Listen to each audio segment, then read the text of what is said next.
I can't hear. I can't hear. My?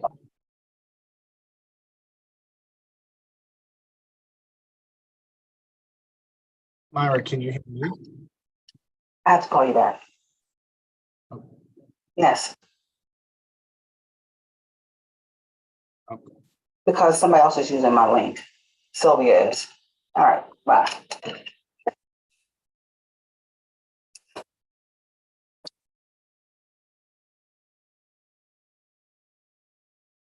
You see me? Can you hear me? Yes. We see you, we hear you.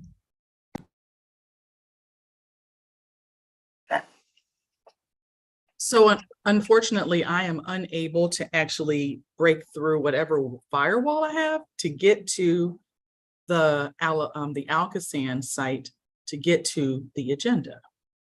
It keeps telling me I'm blocked. Not a problem. Tim is going to put it on the screen and hopefully Okay. you'll be able to see it that way. Great. Okay, everyone, we are now live, and I'm going to start the webinar, and then you can go ahead and start. Once Tim has the agenda on the screen.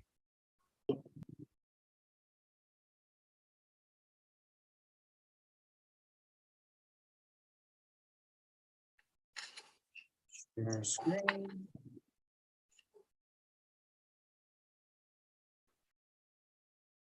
Dr. Gilliam, do you see the agenda on the? Yes, thank you so much. All right, so I would like to call this Green Committee meeting to order. Today is September 21st, 2023, and it is 2 p.m. Myra, may we have the roll call? Yes. Miss Sylvia Wilson. Here. Miss Emily Kincaid. Here. Mr. Paul Klein.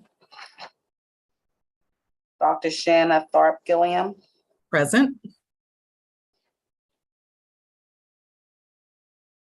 Okay.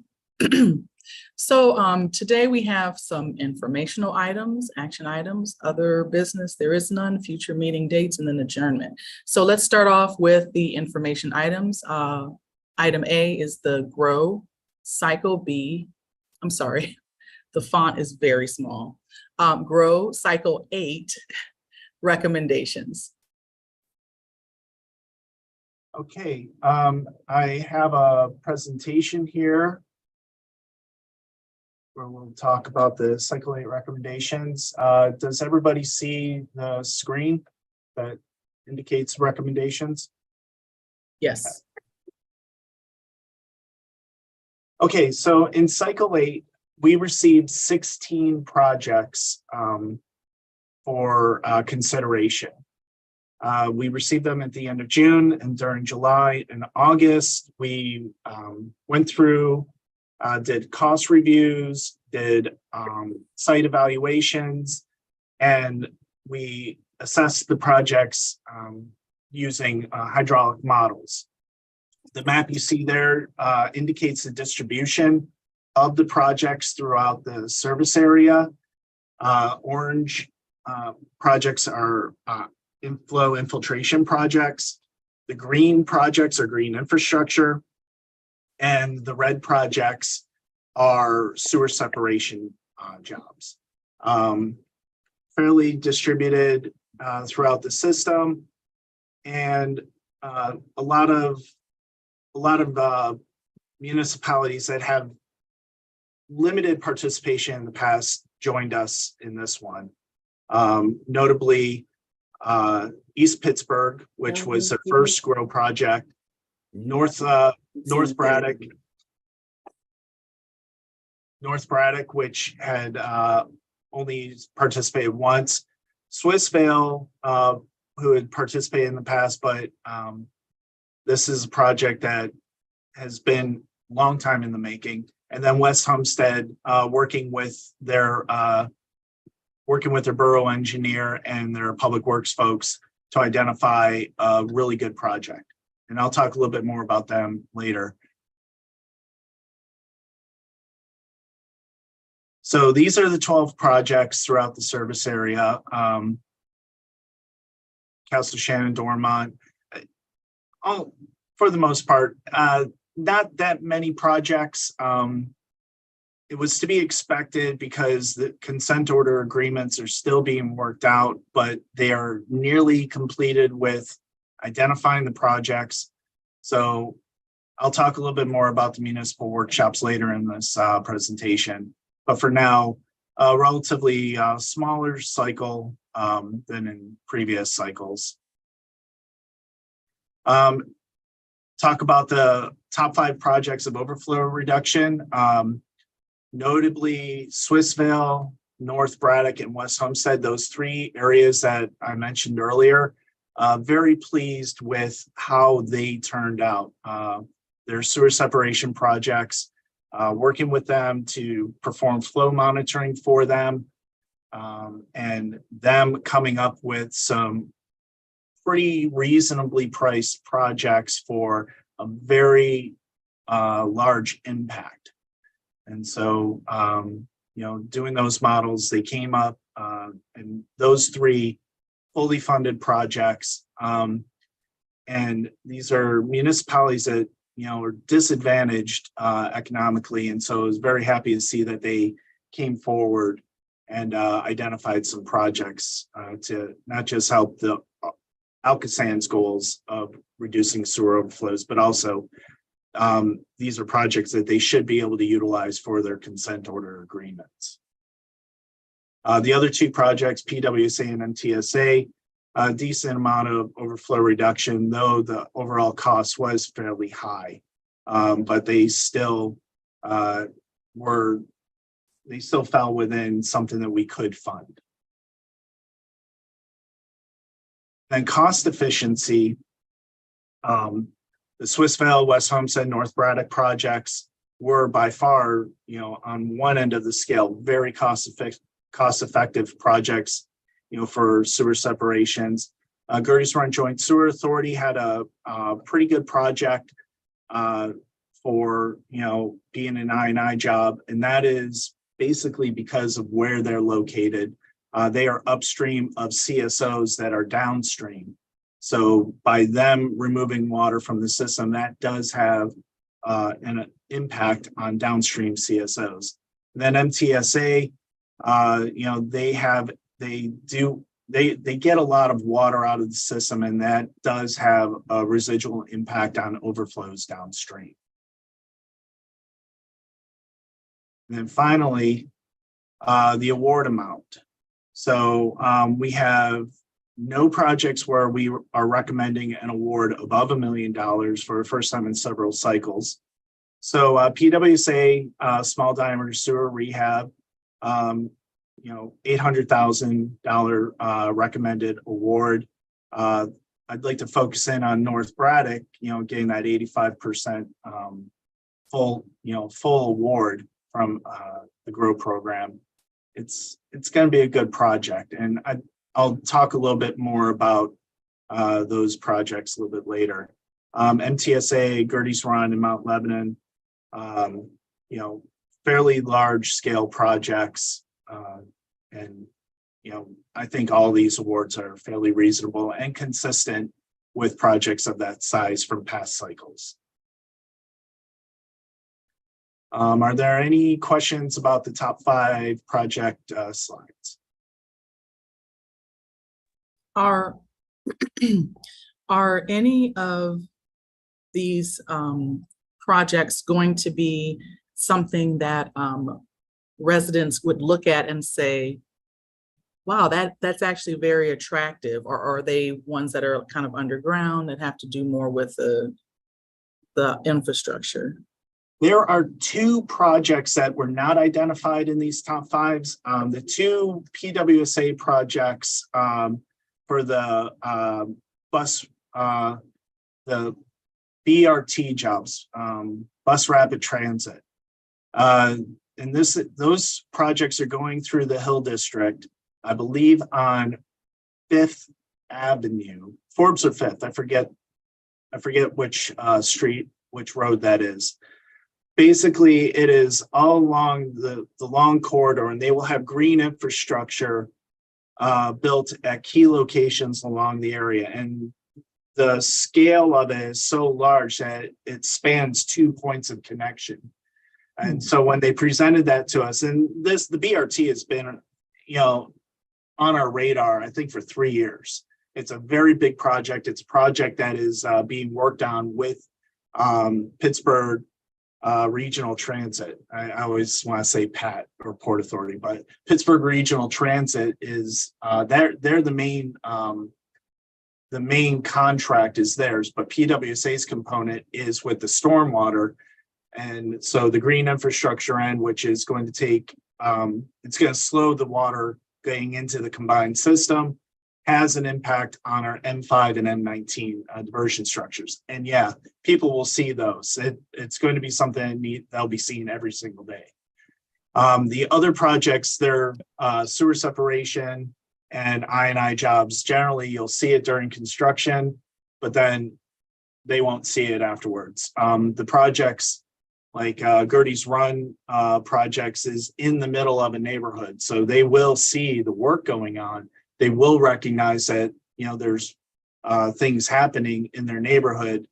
And you would hope that they would realize that this work is being done to improve the system. And Tim, I was just going to clarify that BRT is both Forbes and Fifth. So you were right on both accounts.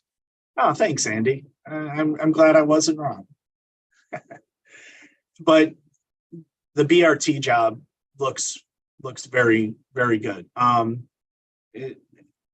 We'll talk a little bit more about them if you want a little bit later. But those are the two green projects that will be seen after the construction's done, and it'll be a visible reminder of the work that needs to be done. Well, I can attest to the fact that the folks that are going to be impacted by the Gertie's Run rehabilitation are very aware, and but we're hoping that eventually they will get to a place where they're happy about it. Yeah, the Gertie's Run job was a good job, and their engineer Naira, working with Emily for a little while. Gertie's Run has been doing systematic jobs throughout the area, and ALCOSAN did in 2018 a overall flow monitoring program, and we shared that information with Gertie's Run. And based off of that information, they have been identifying, neighborhood projects over many cycles. So, they've been getting very successful in this particular area. Was identified to be fairly wet area. So, doing the I&I, getting the groundwater out of there should have a reasonable impact. And that's, part of the whole technical analysis that we do with the GROW projects.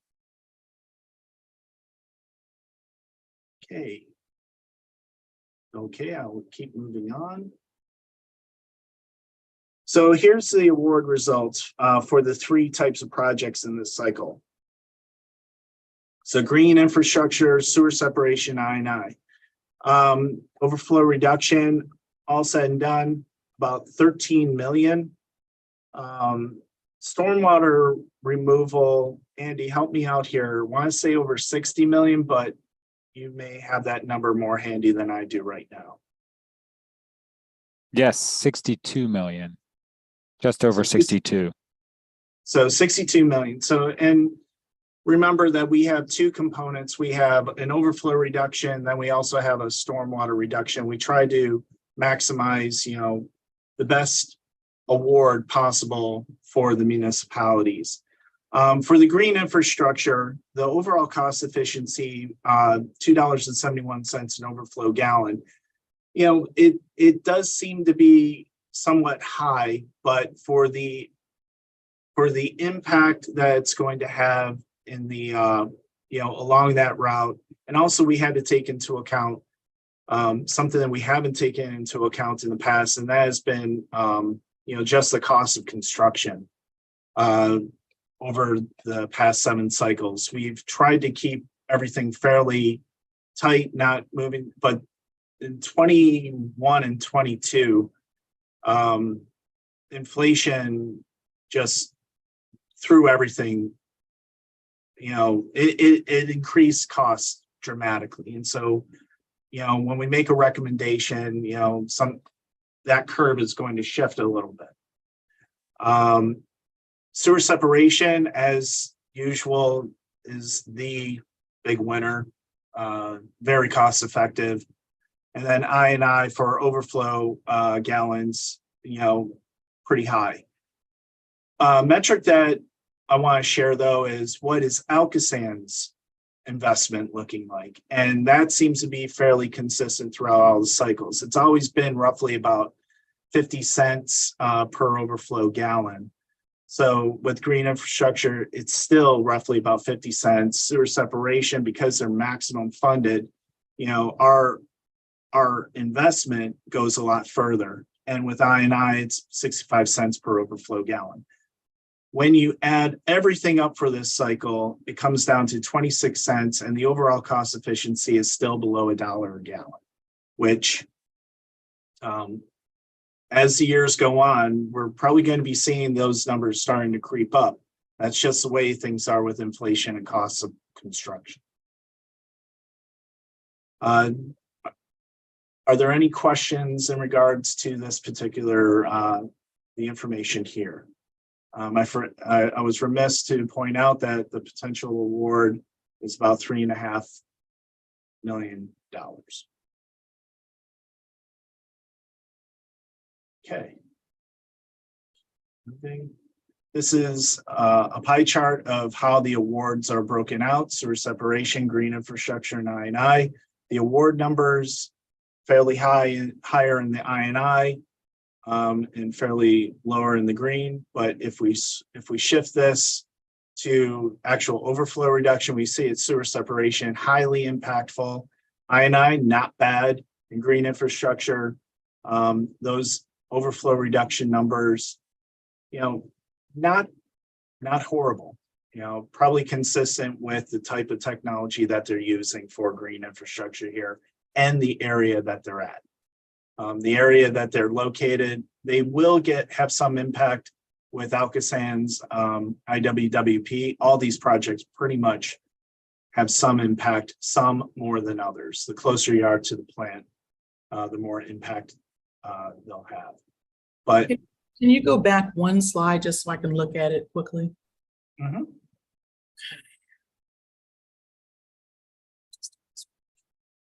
Okay, and then go forward, sorry. Okay, thank you. You're welcome.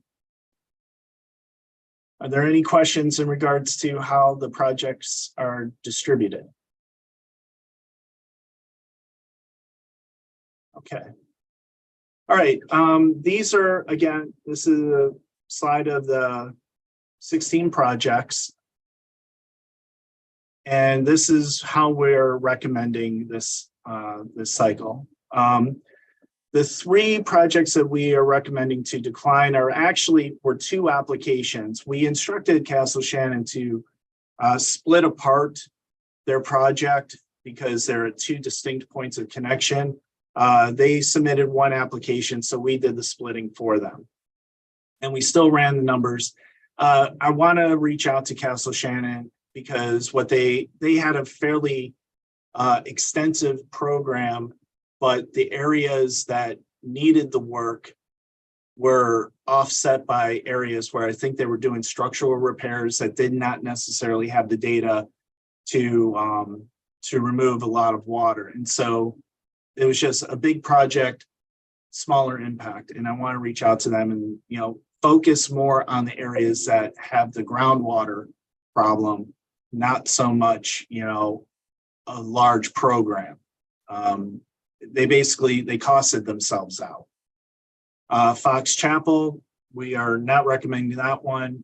Fox Chapel, their lack of a better term, they're a victim of their success.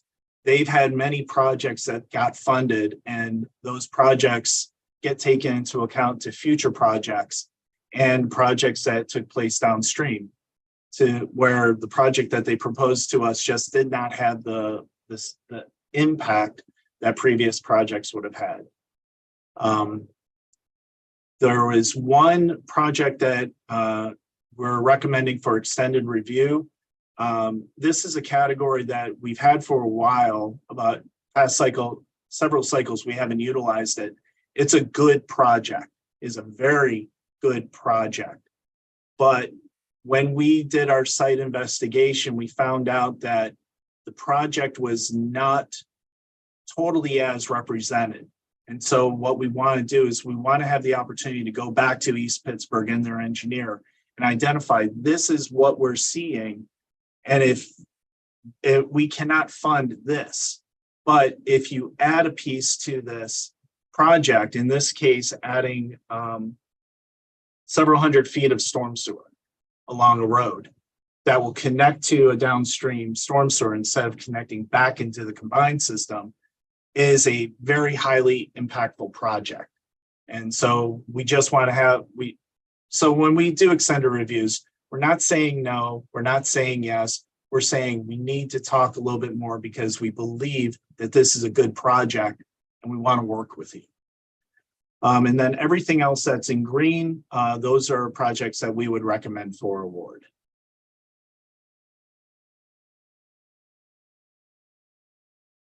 And then real quick, I did mention these 3 projects. I cannot stress enough, I'm going to share just real quick what these projects encompass. These 3 projects are all sewer separation jobs. They're all recommended to have full funding. We believe that they are definitely highly impactful. This is North Braddock. They are planning on building a new storm sewer coming down O'Connell Boulevard and then reconnecting downstream to this overflow storm line that goes to Turtle Creek. So what they're doing is they're freeing up the capacity in our diversion structure so we could take more flows that are upstream and reducing the overflow volume. And the area that is coming to it's pretty extensive. ALCOSAN's not a stranger to this area. We've been looking at this area for Arletta. Duker Hollow was 2007 with SciTech. My thought was 08, so you're in the right time frame. So this is a project that's a long time coming, and we were very happy to see that they proposed this. Then I'm going to keep going back. I'm going to skip Swissvale real quick and go to West 7th. Last cycle, they had a project that they had proposed. It did not work out very well. And then I asked the engineer, is there any place in your system that that ALCOSAN's not impacting? And the engineer came back and said, well, we've been thinking about separating the sewers in West Homestead along 8th and 7th Avenue. I'm like, perfect. And he's like, but we don't have much data. It's like, even more perfect. We will do the monitoring for you. And so we've been working with these guys probably since early spring, late winter, working with them, coordinating with Bill, their manager, Mark, their engineer, and just getting them the data. And we were looking at it. And then, the field investigation, myself, Joe Fedor, walking this pipe inside this storm culvert to get a reality check of what does this sewer actually look like, and seeing what's happening there, and then getting that information back to the modelers, and coming to find out that taking this bit of water out is going to have an impact on the overflows that are going to be leaving their municipal CSO and entering into this stream culvert. So good, impactful project. Definitely a good match and a reasonably priced project. And the last one I want to talk about in Swissvale, Swissvale has been trying to get this area and grow since cycle 1. And they built a big rain garden, but the rain garden just didn't work out. And finally, what they realized was, well, this area here, which is going into the combined sewer and impacting the capacity at our diversion structure, if we relocate that to the outfall line, and so all this water is no longer impacting the sewer capacity at the diversion structure, they should be able to see some benefit. And they do. They, the overflow reductions over 5 million gallons a year, because originally all this water in this sewer, in this watershed, was just making its way down to here and then making its way into the combined sewer upstream of our diversion structure. Their plan is to take that out and relocate the effluent. And it's a lot of volume removed from the system. We've done monitoring there. I think we started the monitoring in that area probably late. I think we started late fall last year. We've done a good bit of monitoring. We've had a lot of information here. And then, just seeing what they came up with, we're definitely hopeful that this project, works out very well for Swissvale. And this is the first time they've had a grow project make it this far, and they knocked it out of the park. So I'm very happy here.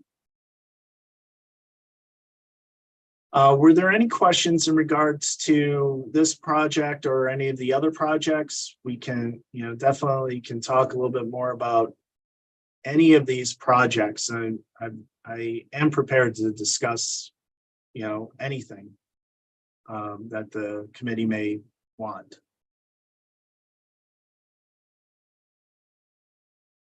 I just want to say that, the expertise that has been demonstrated in the partnership with the municipalities is just commendable.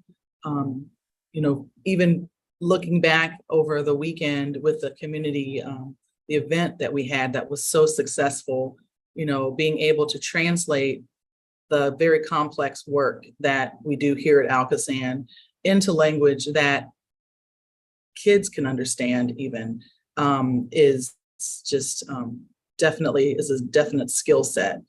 So many times, researchers and scientists talk over the heads of people who aren't as professionally trained as they are in this work. So I just commend you, Tim, on all of the work that you've done, and also on the demonstrations, the presentations that you provided at the community event this past weekend. Oh, thank you. It's the team. Everybody pitched in. Lots of ideas for this open house, and we ran with everything. We definitely wanted to get the message out to the public, what it is that we're doing, and then also demonstrate that everybody can do something to help with this. And we're glad that everybody found it to be a very good event. And I'm very happy that it went as well as it did. So thank you. Thank you very much.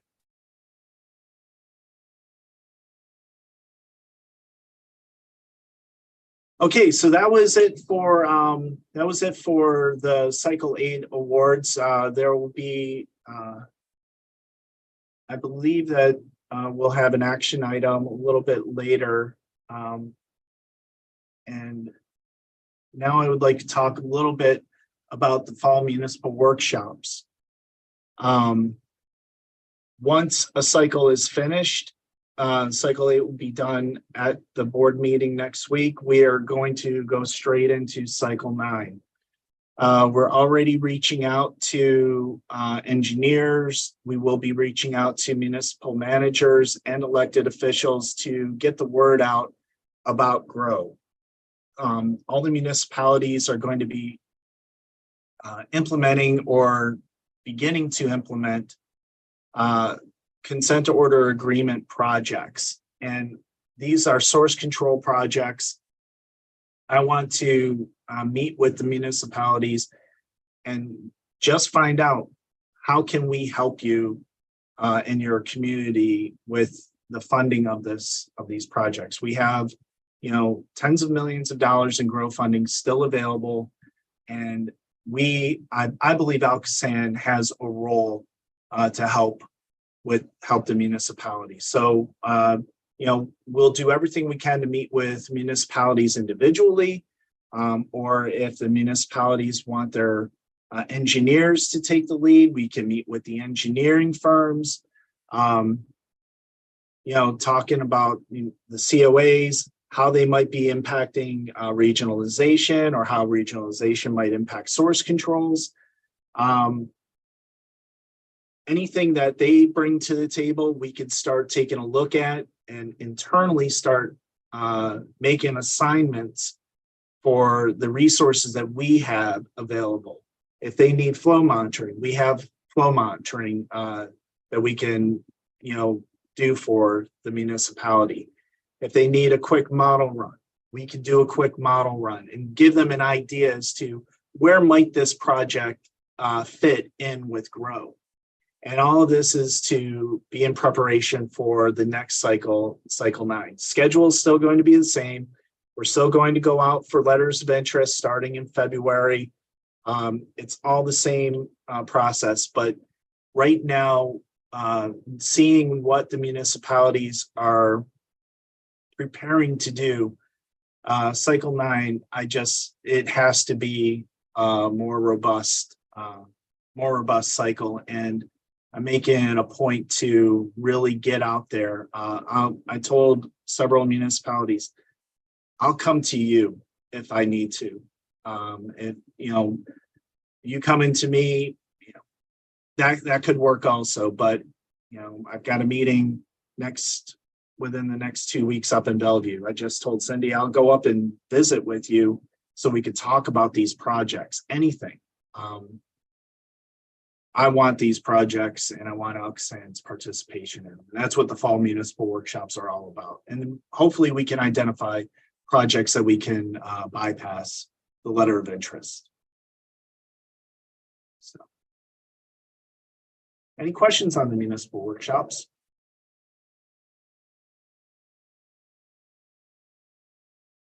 Come January, I hope I should have a summary of what we were able to accomplish with these workshops. Sounds good. Thank you. Okay, we have an action item, extensions to the GROW grant.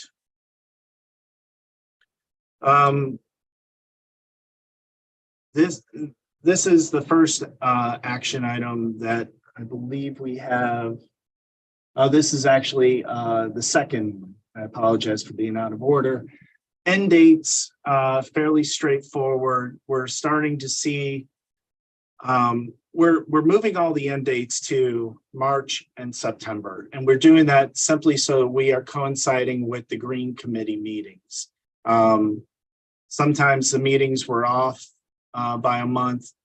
And so we're scheduling all end dates now to be in September or March, so that we have the ability to present this to the Green Committee for your review and approval.